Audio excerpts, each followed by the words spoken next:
This is my second capture card tutorial video. Before I do the actual tutorial, I'm going to answer questions that were posted in the comments for the first capture card tutorial video.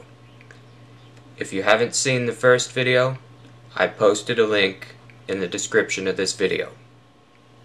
Do you have to disassemble anything to install the card?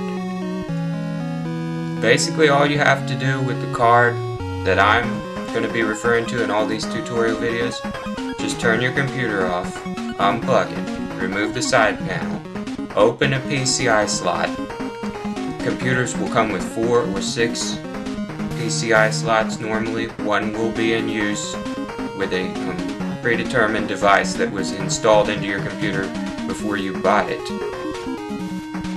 And the way that you're going to open a PCI slot is there will be several thin strips of metal in the back, 4 or 6, screwed in.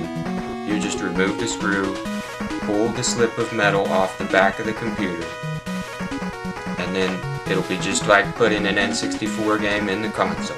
You just take the card, slide it into the slot all the way, make sure it's in there good and firm, and then put the side panel back on your computer, plug it in, and turn it back on. Your computer will tell you that it's identified a new hardware, but it won't be able to do anything with it yet until you install the software for the capture card.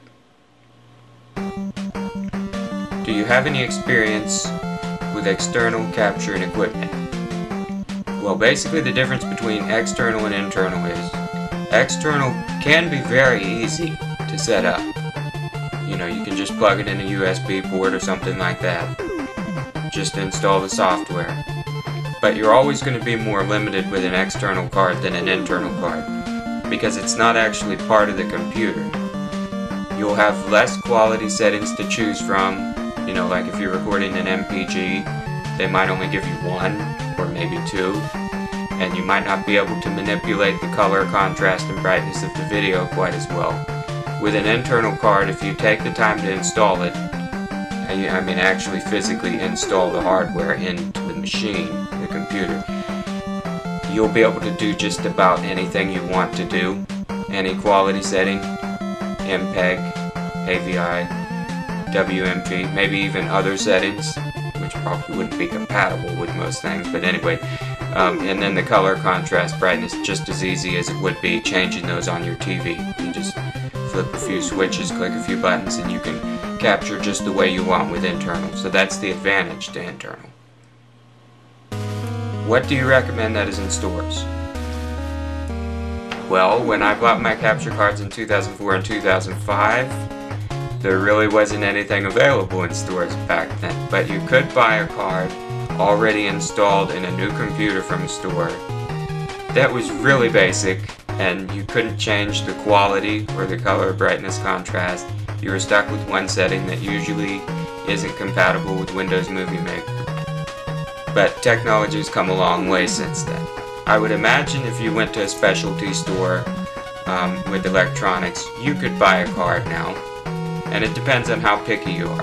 If you want to have complete freedom and capture at any quality setting with any brightness, color, contrast, all that, you would want to buy one online. But if you're okay with just taking a few settings and maybe downloading some other software rather than Windows Movie Maker that is compatible with the capture card, then you'd probably be alright buying one in stores, and you would have the advantage of talking to an expert there to make sure you get the right card. So it just depends on what you want to do. What is the cheapest capture card out there that gives out good quality? Well, if you're willing to get a card that's a few years old, you could still find them new on Amazon or eBay.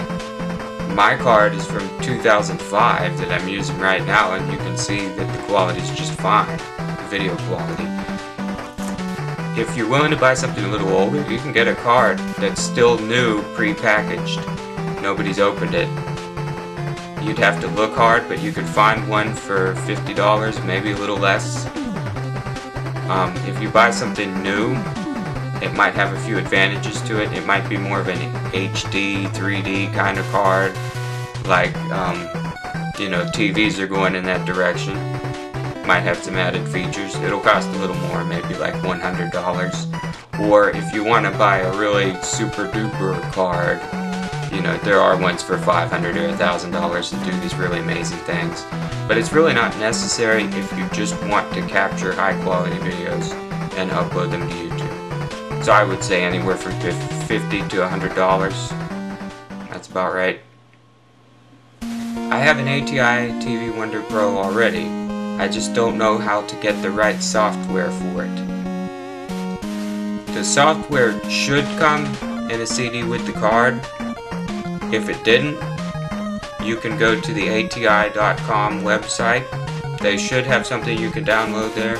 You might be able to even ask their staff questions, get feedback on that. If software did come with the card and it's not installing properly, again, you could go to the website and try to download something. But if you're not willing to do that, I can continue answering questions. Maybe, possibly, you know, I don't know how I would go about this exactly. I could find some place to email or upload my software to and have somebody else here download it. If it's a problem with, like, you have the CD or you've tried other software and it's just not working, in that case I might be willing to help somebody out. You know, but it should come on the CD with the card and work fine. It should. No guaranteeing that it will, but it should. And now, it's time for the actual capture card tutorial number 2. This is what a capture card looks like. Okay, I'll bring it up even closer here. This is actually an AGP card. The one that I'm talking about, the PCI card, ATI TV Wonder Pro, it's in the computer now. And I really don't feel like taking it out. So this is going to have to do. There's a lot of similarities between the two.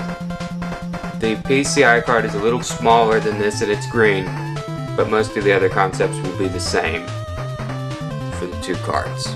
And one last thing I want you to see here. You can kind of see the cartridge slots down here on the bottom. You just plug this into the PCI slot in the computer, you just slide it right in. These ports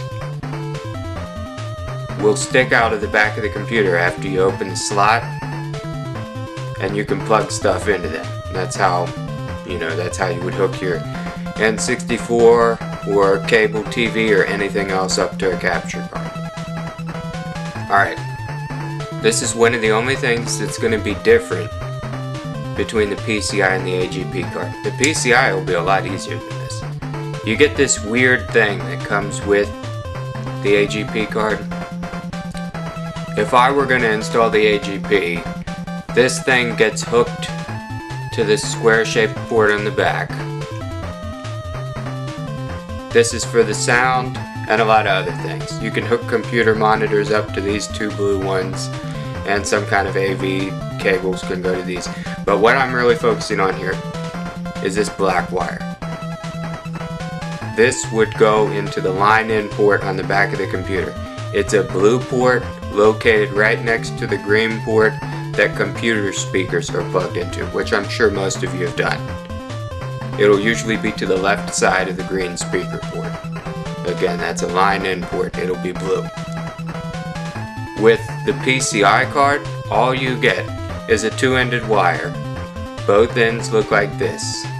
You'll just be able to plug one end into the capture card and the other end into the line-in port. If you don't do that, you won't have any sound when you capture. But like I said, I mean, it's just a simple two-ended wire. You just put it in the right place. You know, line in, capture card, sound works fine. Okay, I'm going to bring this up real close for you. You can see here, that probably looks familiar. You could hook cable TV up to this.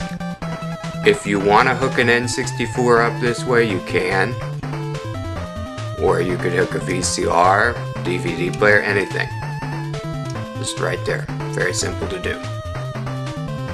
Alright, and probably my favorite of all the ports on the back is this purple box. If you take a good close look at this, you can see the red, white, and yellow AV cables let's see if I can turn this. Okay, that's an S video cable. It'll go into that. There's a cord attached to this about 6 feet long. Alright, it ends here. You just take this thing,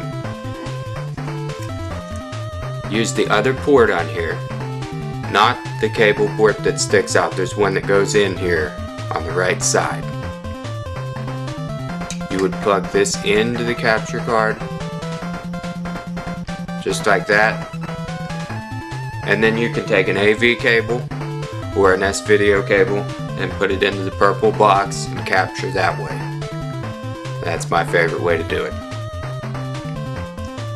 One of the advantages to dealing with AGP cards, even though they're way more difficult to install, there won't be any lag. And by that I mean, if you're playing your N64 on the computer screen, the very instant that you press the A button, Mario will jump. Or, he'll, whatever you do, you press the B button, he's gonna dive, or whatever. I mean, so you can actually play right here on your computer.